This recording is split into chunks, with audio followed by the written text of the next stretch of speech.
রং ছড়িয়ে আনন্দ উচ্ছ্বাসের মধ্য দিয়ে শেষ হলো বাঙালির প্রাণের বর্ষবরণ আনন্দ শোভাযাত্রা। নানা মতপথ, ধর্মবর্ণ আর বয়সের নারী পুরুষ যোগ দিয়েছিলেন এই উৎসবে। ঢাকা বিশ্ববিদ্যালয়ের চারুকলা অনুষদের আয়োজনে এই আনন্দ শোভাযাত্রার প্রতিপাদ্য ছিল নববর্ষের ঐকতান, ফ্যাসিবাদের অবসান। জামাল হোসেনের ক্যামেরায় রিপোর্টে আরও জানাচ্ছেন হাসান জাবেদ। বর্ণিল মুখোশ, রঙিন পোস্টার, প্লেকার্ড ও ঐতিহ্যবাহী সাজসজ্জা বর্ষবরণ আনন্দ শোভাযাত্রাকে আরও রাঙিয়ে তোলে। তাছাড়া স্বৈরাচারের মুখাবয়ব এবছরের শোভাযাত্রায় নতুন মাত্রা যোগ করে। ফ্যাসিবাদ যেমন আমাদের দেশ থেকে সরে গিয়েছে, তেমনি আমরা এই পাগলা ঘোড়ার মতো এগিয়ে যাব আমার বহুদূরে। শুভ নববর্ষ! শোভাযাত্রায় ছিল হাজারো প্রাণের উচ্ছ্বাস।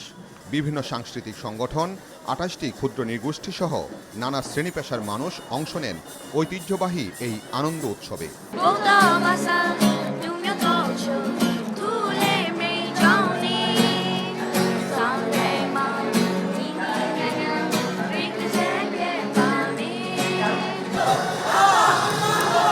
উৎসবমুখর পরিবেশে পরিবার পরিজন নিয়ে অনেকে এসেছিলেন নিজ ঐতিহ্যকে লালন করতে।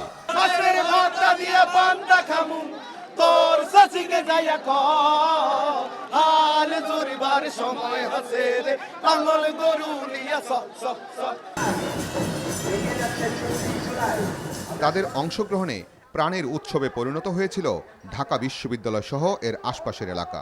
আমাদেরকে দেখানো দরকার ছিল যে আমাদের এতগুলা জাতি উপজাতি, আমাদের এতগুলা মানুষ। আগামীতে বাংলাদেশে সুন্দরভাবে বাঁচতে চাই, আর কোনো সন্ত্রাসীদের আড্ডা যেন আমাদের ক্যাম্পাসে না হয়। আমাদের ইতিহাস, কৃষ্টি, কালচার এগুলো দেখানোর জন্য বাচ্চাকে নিয়ে এসেছি।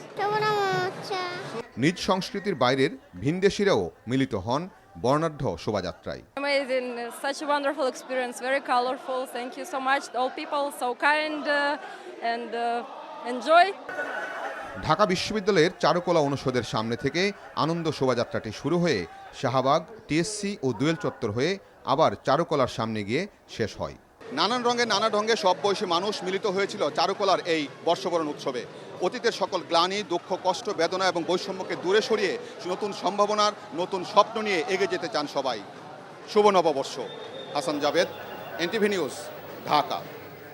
বান্ডেল থাকলে প্রতি সেনমানিতে টাকা বাঁচবে। বিকাশ সেনমানি বান্ডেল কিনে জিতুন প্রতি লেনদেনে।